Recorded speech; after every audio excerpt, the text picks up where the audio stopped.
मुलांना आपण rate of chemical reaction म्हणजे काय हे शेवटच्या लेक्चरला पाहिलं, याच्या आधीच्या लेक्चरला. आज आपण रेट ऑफ रिॲक्शन दोन प्रकारे मोजला जातो.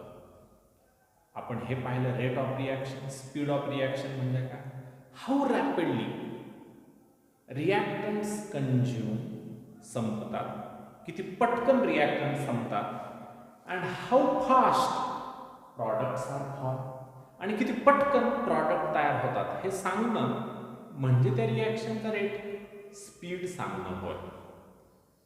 जसं काल आपण उदाहरण पाहिलं, मिल्क दुधाचं रूपांतर दह्यामध्ये, दुधाचं रूपांतर दह्यामध्ये किती पटकन होतंय. अर्थात दुधाचं दह्यामध्ये रूपांतर होत असताना तुम्हाला माहिती आहे, दूध संपत जाणार. संपत जाणार म्हणजे काय होणार, दूध संपत जाणार म्हणजे दही तयार होत जाणार.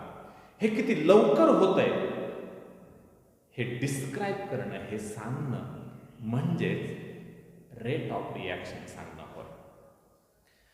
आता मुलांना रिॲक्शनचा रेट दोन प्रकारे सांगला जातो. एक ॲव्हरेज रेट ऑफ रिॲक्शन आणि दुसरा इन्स्टंटॅनियस रेट ऑफ रिॲक्शन. तर प्रथम मी सांगणार आहे ॲव्हरेज रेट आणि नंतर इन्स्टंटॅनियस रेट. आता मुलांना ॲव्हरेज रेट ऑफ रिॲक्शन, त्यासाठी मी एक उदाहरण घेतो. श्रीगोंद्याहून तुम्ही पुण्याला चाललेला आहात बसने. आता या बसचा स्पीड किती आहे, रेट किती आहे, कसं सांगणार. समजा श्रीगोंद्याहून पुण्याला जायचं, 100 किलोमीटर अंतर पार केलं बसने, यासाठी वेळ लागला 3 तास. मग ॲव्हरेज रेट त्या बसचा किंवा ॲव्हरेज स्पीड कसा काढणार, total distance travel by the bus, एकूण किती अंतर कापलं, अँड टाइम इंटरवल और टाइम रिक्वायर्ड, एकूण किती वेळ लागला, यालाच आपण त्या बसचा स्पीड म्हणू किंवा त्या बसचा रेट म्हणू. तसं एखाद्या रिॲक्शनचा average rate of that chemical reaction किंवा average speed of chemical reaction कसं सांगणार. इट इज डिस्क्राइब्ड, हे कसं स्पष्ट केलं तर it is described by knowing change in concentration of reactant और product divided by time interval over which the change occur. For example, milk get converted into the curd. आता याचा average rate सांगायचा, change in concentration, रिॲक्टंटचं म्हणा किंवा प्रॉडक्टचं, change in concentration. इथं concentration change, प्रमाण कमी होत जाणार, एकाचं दुसऱ्याचं वाढत जाणार. चेंज, जसं मी रिॲक्शन सुरू केली, माझ्याकडे फक्त मिल्क दूधच आहे, दही नाहीये माझ्याकडे. हळूहळू दूध संपत जाणार म्हणजे काय होत जाणार, दूध संपत जाणार आणि दही तयार होत जाणार. दिस इज द चेंज, हा बदल आहे. बदल मुलांना दोन प्रकारचा. जसं आपण म्हणतो ना एखाद्याला, अरे तुझ्या चेंज, बदल झालाय, हा बदल दोन प्रकारचा. एक तर तो बदल झाला म्हणजे मोठा झाला किंवा तो लहान झाला, दोन्हीही बदल. एक तर इन्क्रीज, बडा मोठा झाला, किंवा डिक्रीज, लहान झाला. इथं सुद्धा एक डिक्रीज होतं आणि एक इन्क्रीज. जसं दुधाचं दही म्हणून केमिकल रिॲक्शन, इथं दूध डिक्रीज, संपत चाललं, दूध संपत चाललं म्हणजे त्यावेळेस दही तयार होत चाललं, म्हणजे एक कमी होत आहे, डिक्रीज होत आहे, आणि एक इन्क्रीज. त्याला आपण काल शब्द काय वापरले याच्या आधीच्या लेक्चरमध्ये, कन्झम्पशन, संपत जाणे, आणि फॉर्मेशन, तयार होत जाणे, असे सुद्धा आपण शब्द वापरू शकतो. किंवा आणखी दोन शब्द वापरले, डिसअपिअरन्स, नाहीस होत जाणे, अपिअरन्स, निर्माण होत जाणे. तर हे दोन्ही चेंज आहे. म्हणून डेफिनेशन काय, average rate of chemical reaction. Average rate of chemical reaction is described as by knowing the change in concentration of reactant or product divided by time interval over which the change occurs. Therefore, mathematically, the average rate of reaction can be written average rate change in concentration of species. Change in concentration of species. Species म्हणजे इथं असणारे spaces रिएक्टंटला सुद्धा spaces म्हणायचं आणि प्रॉडक्टला सुद्धा species. That species reactant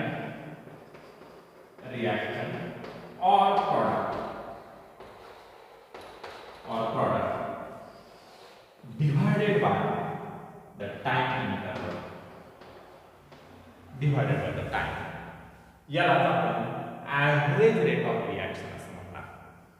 मुलांनो हे ग्राफच्या सहाय्याने सुद्धा आपल्याला दाखवता येऊ शकेल बरं का, किंवा mathematical equation average rate is equal to change delta change C for concentration, delta T change in time. Therefore, average rate of reaction change in concentration of any species. Species दोन आहेत या ठिकाणी, reactant and product. इथे मी general reaction लिहिली. A gives B. A हा reactant तर B हा product. दोघांचं कॉन्सन्ट्रेशन चेंज बदलणार. कसं बदलणार? A कमी कमी होत जाणार, बी हा वाढत वाढत जाणार. दोन्ही बदल, एक डिक्रीज आणि दुसऱ्याचं increase. therefore change in a concentration delta T, that is change in time. Definition परत एकदा, what is average rate of chemical reaction?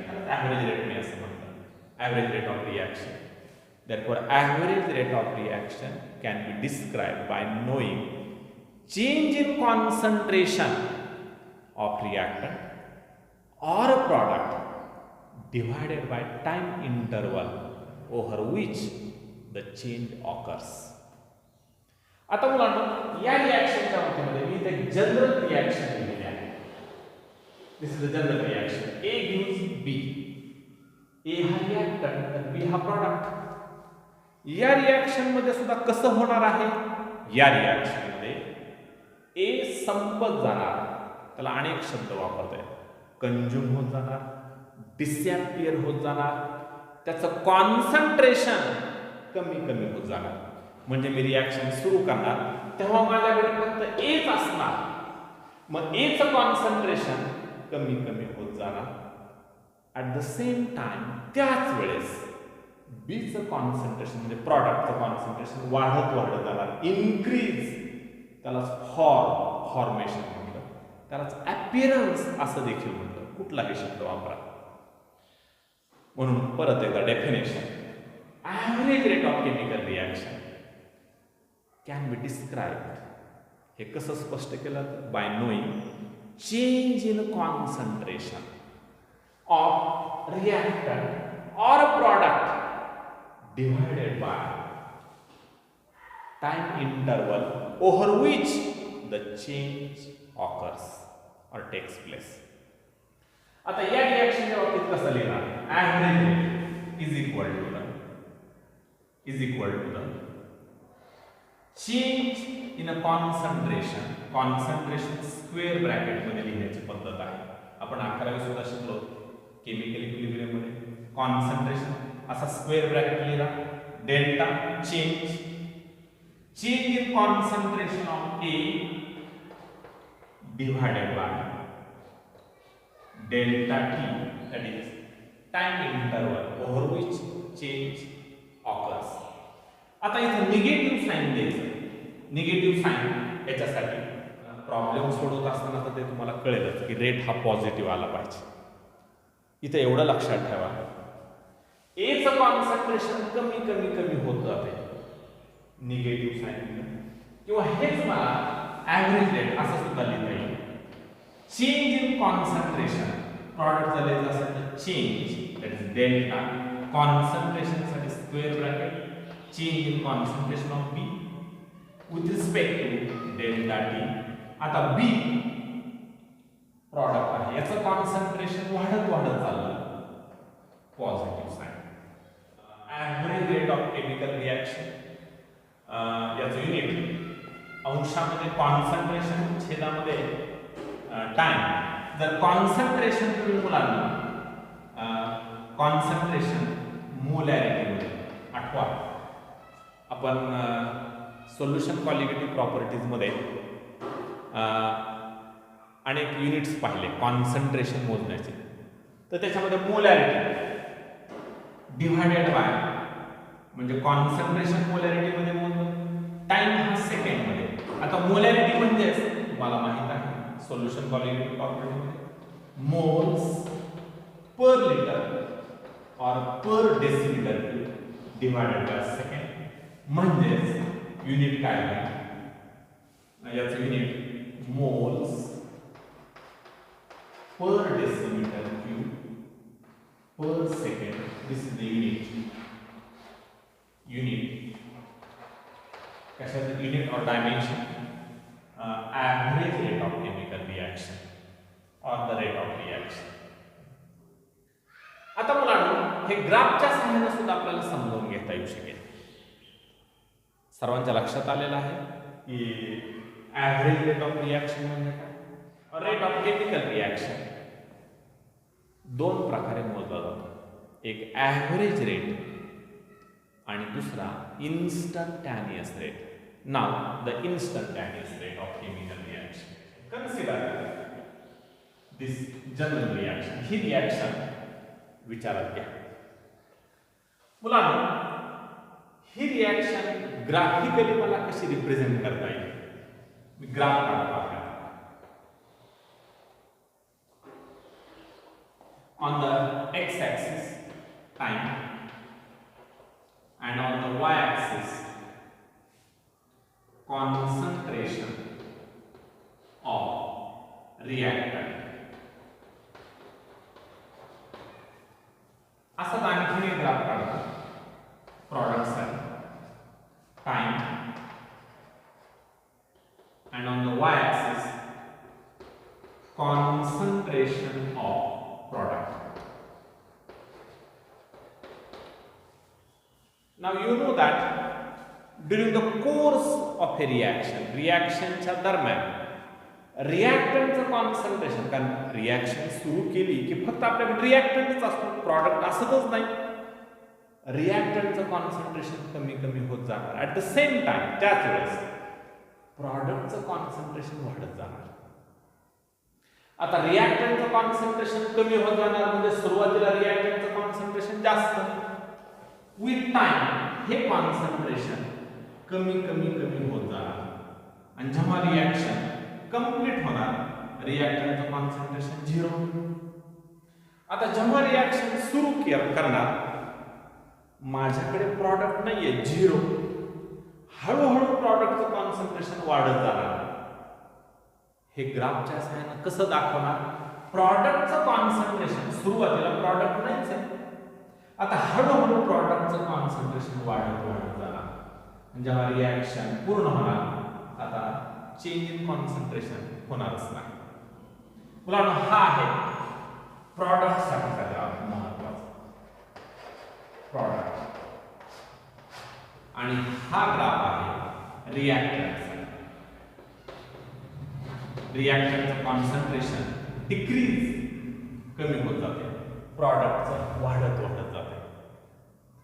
आता जे सुरुवातीला आपण पाहिलं ॲव्हरेज रेट जर काढायचा असेल me with the help of reactant, जर आपण कुठलाही सुरुवात केली तुम्ही समजा या टाइम पासून तर या टाइम पर्यंत, हा जो डिफरन्स आहे इथून तिथपर्यंत डेल्टा टी आणि सुरुवातीचं कॉन्सन्ट्रेशन आणि हे नंतरचं कॉन्सन्ट्रेशन हे आहे डेल्टा सी.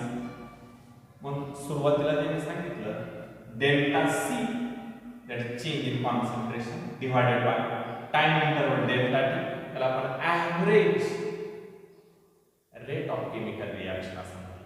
आता मला इथं एका स्पेसिफिक इन्स्टंटला या रिॲक्शनचा रेट सांगायचा आहे at a specific instant. For example जसं मी ते उदाहरण तुम्हाला सांगितलं, आपण श्रीगोंद्याहून पुण्याला चाललेलो आहोत बसने. श्रीगोंद्यातून बस निघाली सावकाश असेल, हायवेला लागले फास्ट. पुणे शहरात प्रवेश केला की परत स्पीड कमी होईल त्या बसचा. अर्थात मुलांना याचा ॲव्हरेज सरासरी काढता येईल तुम्हाला. पण समजा आपण असं म्हणू एकूण 3 तास लागले बसला श्रीगोंद्याहून पुण्याला जायला, तर 21व्या मिनिटाला त्या बसचा किती स्पीड होता दॅट इन्स्टंट, त्या क्षणी त्याला आपण इन्स्टंटॅनियस रेट असं म्हणतो. उदाहरणार्थ या ठिकाणी ॲट टाइम T1 या वेळेला त्या रिॲक्शनचा जो रेट अर्थात तो कसा काढला जातो, याला टँजेंट काढला जातो. दिस इज द टँजेंट. याचा स्लोप काढायचा. मॅथमॅटिक्स मध्ये तुम्हाला माहिती स्लोप काढण्याची पद्धत.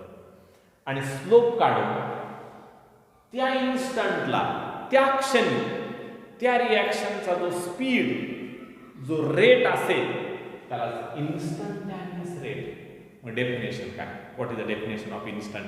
इथं सुद्धा मला कसं काढताय, समजा आपण प्रॉडक्टचा विचार केला, आपण कोणाचा विचार करून रिॲक्शनचा रेट काढू शकतो बरं का, रिॲक्टंटचा किंवा प्रॉडक्ट. जसं तुम्ही एखाद्या बसमध्ये चाललाय, बसमध्ये अनेक घटक आहेत. बसमध्ये तुम्ही कोणाचा एक जणाचा विचार करू, बसमध्ये ड्रायव्हर आहे, बसमध्ये कंडक्टर आहे, बसमध्ये पॅसेंजर आहेत, अनेक प्रवासी आहेत. प्रत्येकाचा स्पीड सारखाच आहे. तुम्ही कोणाचा एकाचा विचार करू शकता आणि त्या बसचा स्पीड काढू शकता. तसंच इथं सुद्धा मुलांना, इथं देखील तुम्ही रिॲक्टरचा विचार करून रिॲक्शनचा रेट सांगू शकता, मग ॲव्हरेज रेट किंवा इन्स्टंटॅनियस रेट. तुम्ही प्रॉडक्टचा विचार करून रिॲक्शनचा रेट सांगू शकता. तसं आता इथं सुद्धा या क्षणी ॲट टाइम T1 त्या रिॲक्शनचा स्पीड किती, कसा काढणार, ड्रॉ अ टँजेंट. या ठिकाणी टँजेंट काढवा. टँजेंट काढणं तुम्हाला माहित आहे. टँजेंट काढण्याचा स्लोप काढायचा आणि मग या क्षणी ॲट दॅट इन्स्टंट त्या रिॲक्शनचा जो स्पीड असेल, जो रेट असेल, दॅट इज इन्स्टंटॅनियस रेट. आता हा कसा लिहिला जातो मुलांना, हा इन्स्टंटॅनियस रेट किंवा याला रेट ऑफ रिॲक्शन असं म्हणून. Rate of reaction is equal to BC, derivative घेतला आहे. C is the concentration, dC by dt, where dt is the very small change in time. dC derivative mathematics मध्ये तुम्हाला झालेला आहे derivative. dC change in concentration, C is the concentration, dC by dt, dC small change in concentration in a very small change in time. This is the rate of reaction. कोणचा rate, मुलांना मी इन्स्टंटॅनियस rate. मग मी इन्स्टंटॅनियस का लिहिलं नाही, मी त्याला rate of reaction असंच का म्हटलं. परत एकदा, रेट ऑफ रिॲक्शन 2 प्रकारचे, एक ॲव्हरेज रेट आणि दुसरा इन्स्टंटॅनियस रेट. खरं तर केमिस्ट, रसायनशास्त्रज्ञांना इंटरेस्ट आहे इन्स्टंटॅनियस रेटला, किंवा केमिस्ट्रीमध्ये महत्वाचा रेट कुठला, ॲव्हरेज रेट नाही महत्वाचा, इन्स्टंटॅनियस रेटला महत्व आहे. इन्स्टंटॅनियस रेट डेफिनेशन मी सांगितलं, instantaneous rate of a reaction is the rate of reaction at a specific instant. एका विशिष्ट क्षणी त्या रिॲक्शनचा जो रेट असेल, स्पीड असेल, दॅट इज इन्स्टंटॅनियस रेट. आता मुलांना हा इन्स्टंटॅनियस रेट कसा, परत एकदा लिहितो बरं का मी. ॲव्हरेज रेट आपण कसा लिहिला होता, average rate of reaction is equal to, average rate कसा लिहिला होता delta C by delta T, where delta change in concentration upon change in time or time interval over which change occurs. हे delta replace by derivative D. Delta C total concentration change, dc small change in concentration or a small time change. Delta t is the small time. मुलांनो मी इथं average rate म्हटलं याला आणि हा इन्स्टंटॅनियस rate, पण मी इन्स्टंटॅनियस शब्द लिहिलाच नाही. Rate of reaction, instantaneous rate of reaction is the rate of reaction. म्हणजे मी म्हटलं केमिस्ट्रीमध्ये, केमिकल कायनेटिक्समध्ये दोन प्रकारचे rate of reaction, average rate of reaction आणि इन्स्टंटॅनियस रेट ऑफ रिॲक्शन. आपल्याला केमिस्टला, रसायनशास्त्रज्ञांना इंटरेस्ट कशामध्ये आहे? इन्स्टंटॅनियस रेटमध्ये आहे. मग इन्स्टंटॅनियस रेट म्हणजेच रेट ऑफ रिॲक्शन. म्हणून मी इथून पुढे एवढं मोठं वाक्य म्हणत बसणार नाही. इन्स्टंटॅनियस रेट ऑफ केमिकल रिॲक्शन इतकं सगळं म्हणत बसायचं नाही. फक्त काय म्हणायचं? Rate of reaction.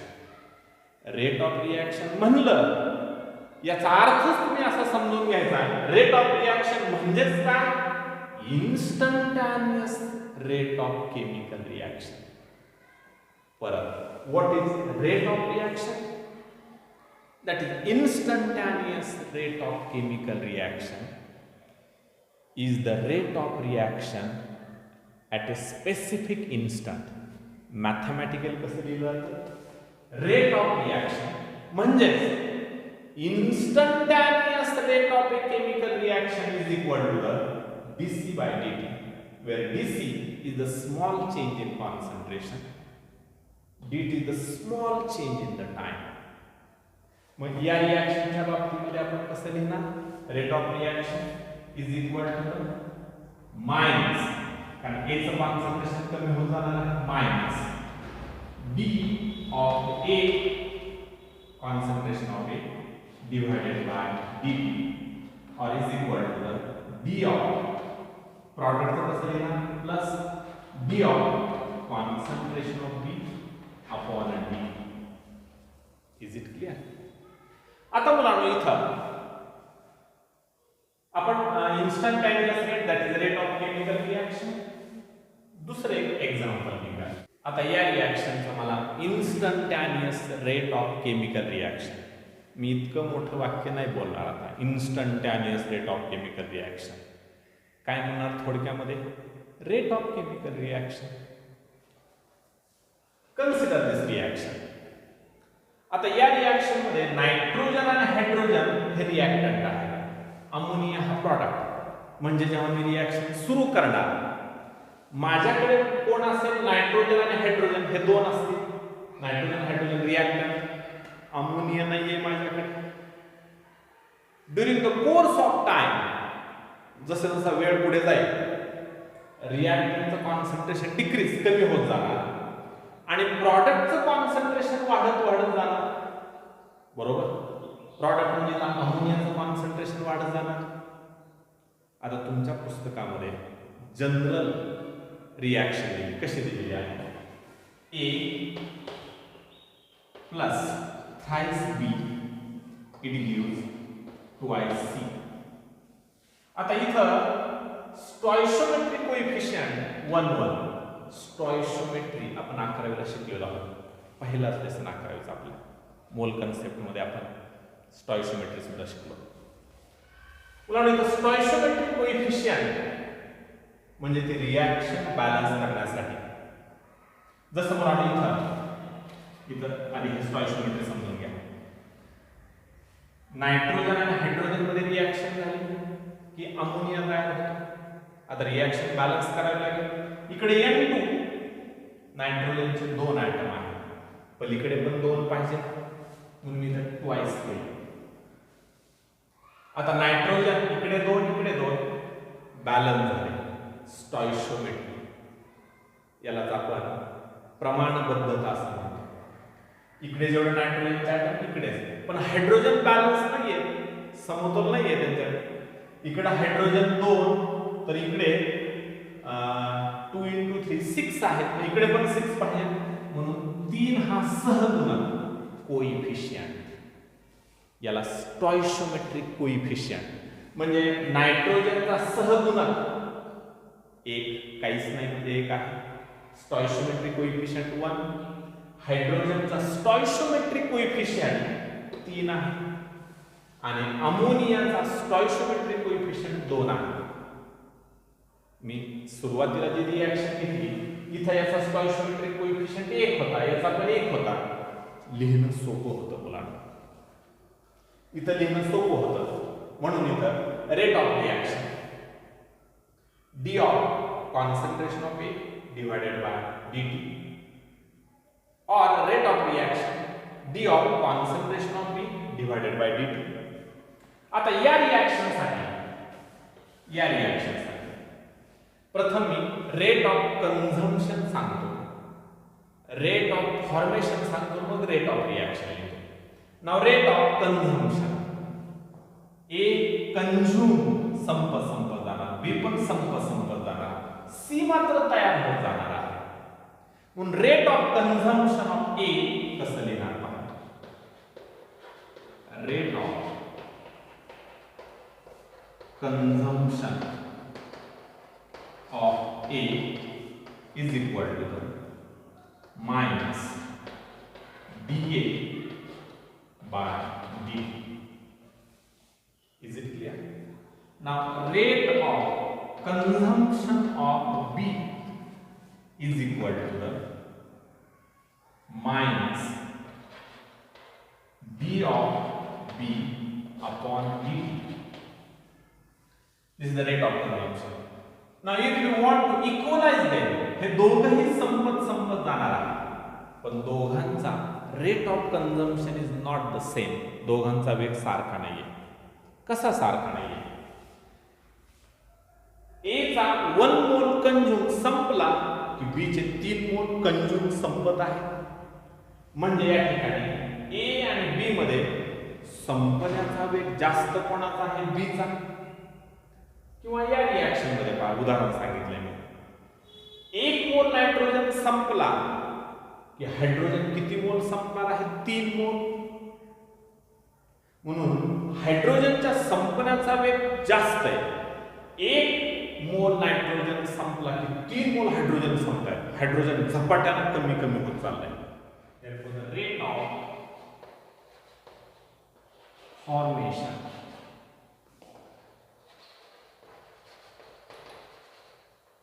formation of C is equal to the minus d of concentration of C upon d. Rate of consumption of A. हे रेट, हे सगळे रेट वेगवेगळे आहेत. ए चा संपण्याचा वेग वेगळा आहे, बी चा संपण्याचा वेग वेगळा आहे आणि सी चा तयार होण्याचा वेग वेगळाच आहे. हे जर तुम्हाला इक्वलाइज करायचं असेल, that is rate of reaction.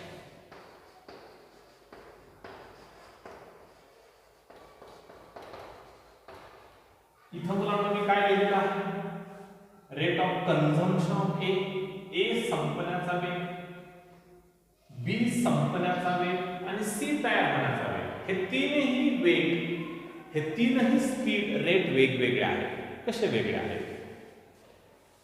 ए चा 1 मोल संपला की बी चे 3 मोल संपत आहे. म्हणजे बी संपण्याचा वेग फारच फास्ट आहे मुलांना.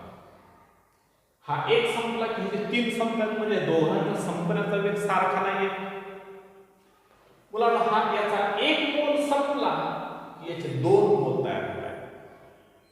किंवा मी असं सुद्धा म्हणेन, बी चे 3 मोल संपले की याचे 2 मोल तयार होतात. म्हणजे प्रत्येकाचा संपण्याचा वेग वेगवेगळा आहे आणि सीचा तयार होण्याचा वेग वेगवेगळा आहे. परंतु हे एकाच रिएक्शनच्या वेगवेगळ्या स्पेसीज आहेत, वेगवेगळे पदार्थ आहेत. संपूर्ण रिएक्शनचा रेट मात्र एकच असणार. पहा, परत मी काय सांगतो, रिएक्शनचा रेट एकच, पण संपण्याचा आणि तयार होण्याचा वेग मात्र वेगवेगळा आहे. म्हणून या रिएक्शनचा रेट जर काढायचा असेल, rate of this reaction is equal to the minus d of A upon dt or rate of reaction is equal to minus 1/3 d of B upon dt or rate of this reaction is equal to the minus 1/2 d of C upon dt. म्हणजे rate of reaction काढायचं असेल तर divide the term concentration term by stoichiometric coefficient. याचा stoichiometric coefficient काहीच नाही दिलेला म्हणजे 1 आहे. याचा स्टॉइचियोमेट्रिक कोएफिशिएंट 3 आहे तर याचा 2 आहे. म्हणून जेवढा त्याचा स्टॉइचियोमेट्रिक कोएफिशिएंट असेल त्याला डिवाइड करायचं. आता हे तीनही गोष्टी सारख्या आहेत कारण डावी बाजू सारखी आहे. रेट ऑफ रिएक्शन हे तीनही ए बी सी एकाच रिएक्शन मध्ये स्पेसिस आहेत. एकाच रिएक्शन मध्ये वेगवेगळे पदार्थ आहेत. म्हणजे प्रत्येक हे एकाच रिएक्शन मध्ये पदार्थ म्हणून या रिएक्शनचा रेट एकच असेल. जसं तुम्ही बसने पुण्याला चाललेला आहात. आता बसचा जो स्पीड असेल तोच ड्रायव्हरचा स्पीड का कंडक्टरचा स्पीड जास्त असेल का ड्रायव्हर गाडी चालवतोय म्हणून त्याच्यापेक्षा जास्त ड्रायव्हरचा स्पीड असं कदापि असू शकणार नाही. ज्या स्पीडनी बस चाललेली आहे तो स्पीड ड्रायव्हरचा आहे, तो स्पीड कंडक्टरचा आहे, पॅसेंजरचा स्पीड सुद्धा तोच आहे. म्हणून त्या बस मधल्या कुठल्याही कंपोनंटचा स्पीड तोच असेल. तसं या रिएक्शन मध्ये जरी हे वेगवेगळ्या स्पेसिस असल्या वेगवेगळे पदार्थ असले हे एकाच रिएक्शनचे भाग आहेत म्हणून रिएक्शनचा रेट स्पीड एकच असेल. तो जर काढत असेल रेट ऑफ रिएक्शन कसा काढणार? Concentration term is divided by stoichiometric coefficient. आता A चा स्टॉइचियोमेट्रिक कोएफिशिएंट किती आहे? काहीच नाही लिहिलेलं या ठिकाणी म्हणजे 1 आहे. इथं B चा स्टॉइचियोमेट्रिक कोएफिशिएंट 3 आहे. C चा स्टॉइचियोमेट्रिक कोएफिशिएंट 2 आहे. म्हणून मी असं म्हणेन rate of reaction with respect to A चा विचार केला d of A upon dt. Rate of reaction जर B चा विचार केला B चा संपण्याचा वेग तिप्पट आहे म्हणून त्याला 3 ने डिवाइड केलं. म्हणून 1/3 मायनस कारण A आणि B संपत जाणार आहे इथं मला प्लस सॉरी आणि कॉन्सन्ट्रेशन C चं हे वाढत जाणार म्हणून इथं साइन प्लस द्यायचं 1/2 d of C upon dt. लक्षात आलं?